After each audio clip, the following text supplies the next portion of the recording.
Hello all, ఇదేంటో చూసారా?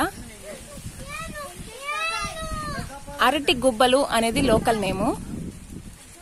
So దీంతో ఇవి ఇలా పెటల్స్ గా సపరేట్ అవుతూ వస్తాయి. పెటల్స్ సపరేట్ అయ్యే కొద్దీ దాంతో నుంచి బేబీ బనానా వస్తూ ఉంటాయి. ఇలాగా చూడండి, ఇలా వస్తాయి. సో ఇవే బేబీ బనానా. ఇవి ఫర్దర్ గా ఇలా పెరిగి పెద్ద బనానా లాగా తయారవుతాయి. సో ఎప్పుడైతే దీంతో నుంచి బనానా ఫామ్ అయిందో అప్పుడు ఈ పెటల్ ఊడిపోతూ వస్తుంది.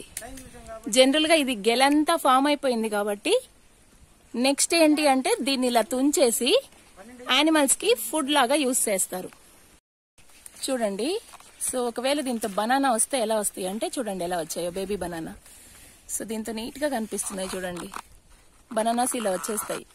ఇలా వచ్చి ఫుల్ లెంత్ గ్రో అయిన తర్వాత ఈ పెటల్ సపరేట్ అయిపోయి డ్రాప్ అయిపోతుంది చెట్టు నుంచి. Please do like, share and subscribe for more videos.